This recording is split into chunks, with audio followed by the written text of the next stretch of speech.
The author of this song we sing during Parikrama. Tulsi Parikrama sings about the glories of Yajna-patnis, the wives of ritualistic brahmanas. This area is actually on the border of Mathura and Vrindavan. So those brahmana ladies were in association with some flower sellers, ladies, garland sellers coming from Vrindavan, betel nut sellers like this. So they heard about the beauty of Krishna and they wanted to meet Krishna a long time ago. So while Krishna and Balaram and the cowherd boyfriends were here, Krishna, by hearing that mood which was in the heart of the Yajna Brahmanis, he answered their prayer. And he said to his boys, "Oh boys, please go. There's some brahmanas performing yagya right here. And they have a lot of food, a lot of sacrificial food, prasadam. So please beg for some food for us. You mentioned the names of Krishna and Balaram. Krishna and Balaram. So, and they should give you some food." Baladev's name. Yes, Baladev. So in the name of Baladev.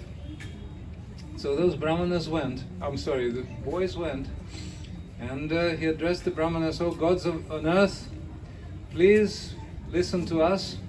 We're representing Achyuta and Balaram, and Bala and Achyuta. So we're representing them, and they are nearby here, and they're very hungry. So will you please give some food from your sacrificial arrangements, from your yagya?" So brahmanas were not paying attention. They were taking no heed of the cowherd boys, or some insignificant cowherd boys. So Srila Vishwanath Chakravarti Thakur is giving his insight what they were really thinking. They were thinking that, they were like speaking to cowherd boys. They're saying, "Oh, you're not brahmanas. You're not brahmanas, and you, Krishna and Balaram, also not brahmanas. So first, after this sacrifice is completed, we have to feed brahmanas, and after feeding brahmanas properly, then we have to feed all the others. And you're just cowherd boys, so who are you?" Like this. So they're very arrogant, very disrespectful. So then Krishna and Balaram's cowherd boys were trying to approach them again and again, but they were still like very, arrogant. So they were not paying any attention, silenced. So then they returned to Krishna and Balaram, and Krishna was smiling, and he said, "Oh, you go again, and you say to the wives of the brahmanas, to the Yajna-patnis, that Krishna and Balaram are just near about. So they will be very happy." And then the boys went again, and Krishna went along, actually. So then Brahmanis' wives were staying a bit separate in a separate house, but they were prepared for the yagya, and therefore they were very nicely decorated, having all kinds of ornaments. So then cowherd boys came, and the Brahmanis saw Krishna. Shyamam hiranyaparidim anamalya barhadatu pravalanata veshav navratamse yasta haste tarena taranamanjam tapolam. They saw wonderful Krishna. This is a very wonderful verse. Gurudev said 3 wonderful verses describing Krishna's beauty. This is number 2. The first one is Barhapidam Natavarava Pukarnayo Karnikanam, and this is the second one. Shyamam, they saw the wonderful Shyam-colored Krishna, the color of fresh rain cloud, and his pitambara, his yellow shawl, was shining as if a flash of lightning. And also he was having garland, 5 kinds of flowers, Vaijayantimala, reaching his knees, and his peacock feather, and he was decorated with minerals and various twigs and leaves like this, like a dancer, like king of the dancers. So they saw Krishna and became very attractive. And then Krishna saluted them, he welcomed them. "Oh, welcome, dear ladies, please sit down and make yourself comfortable. How can I serve you? You're the representative of the highest class of society, Brahmanis. You're very respectful personalities.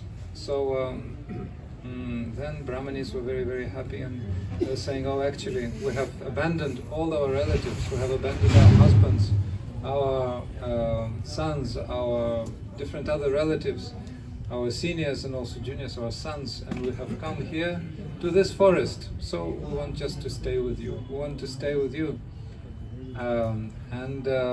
Krishna said, no, you have to return to perform your duties. Return to perform your duties. It's very interesting that the Brahmanis started their speech in almost the same way as the gopis. When they came after hearing Krishna's flute, they came to the Rasastali, and Krishna started speaking the same way, even same words. Baraham, what's that? Mayavam Varharati Param Galitam Nishamsam.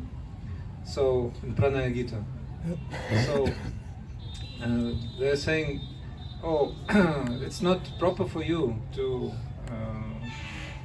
chase us away, because we have given so much, we have taken such a long path, we have taken so much trouble to come to you, to your lotus feet, Tavapada Moolam, we have come to your lotus feet, now you're chasing us away. So gopis refused to go, but to the Brahmanas, the wives of Brahmanas, Krishna started saying that, oh, you have to return. Nobody will accept us. They will consider us polluted because we have abandoned our husbands, we have abandoned our dharma, and they are sending us back. How is it possible for them to accept us? It's not possible. No, no, please be assured you will be accepted. So they had belief in Krishna's words, and they actually went back. So Srila Gurudev in his Harikatha, which is especially dear to the Russian devotees, because the very last class Srila Gurudev gave outside of India in August 2010 in Russia was this Yajna-patnis Katha. So Srila Gurudev was already very, very sick, and it was terribly hot, 40 degrees in the dome, at Namir complex. So Srila Gurudev was coming in the morning, early in the morning, when the temperature was 25, it was tolerable. And the last Katha he spoke, only 15 minutes Gurudev spoke, and he spoke this.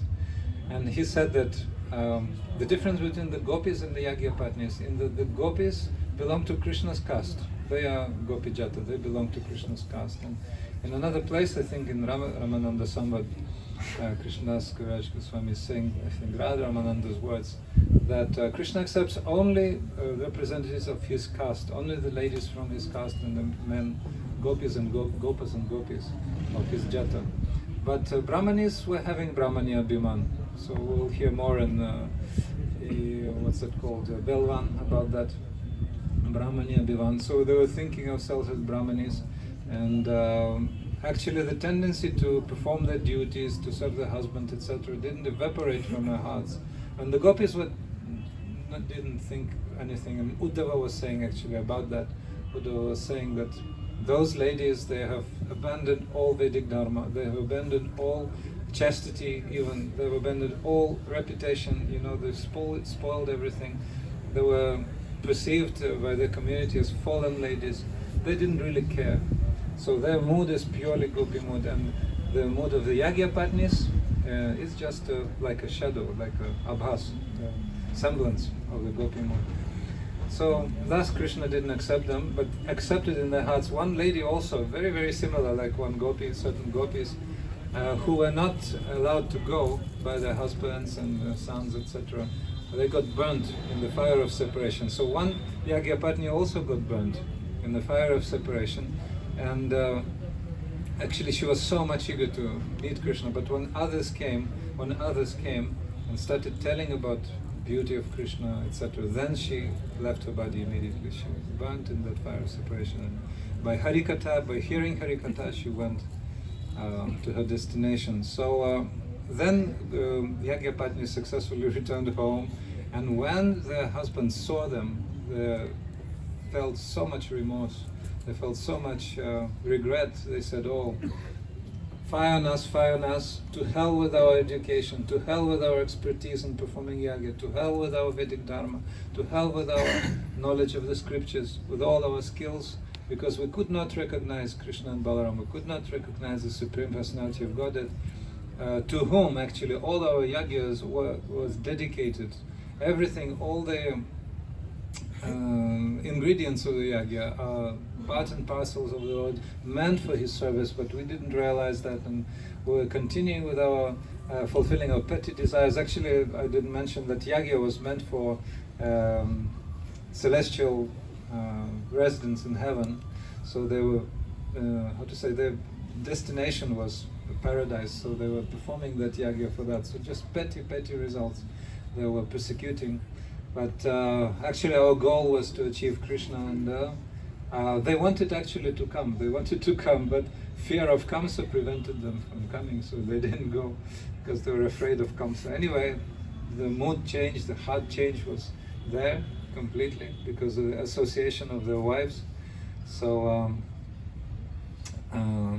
they also thankful to their wives, they became Krishna's devotees. So we remember all those leelas, and we remember also one very important principle.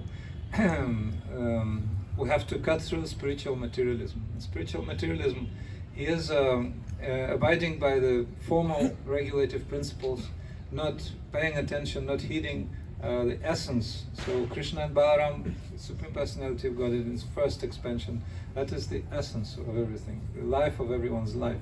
But the Brahmanas neglected that. So there are so many religions, so many ritualistic performances which actually bring zero because they neglect Supreme Personality of God. Either they have as their objective petty demigods, or jnana, yoga, or any other desires, but that also shows that we have to cut through attachments and different proclivities for non-devotional performances like karma, etc. So Shri Yajna-sthala ki jai, Shri Batrol ki jai, Shri Yajna-patnis ki jai, Nitai Gaur Premanande.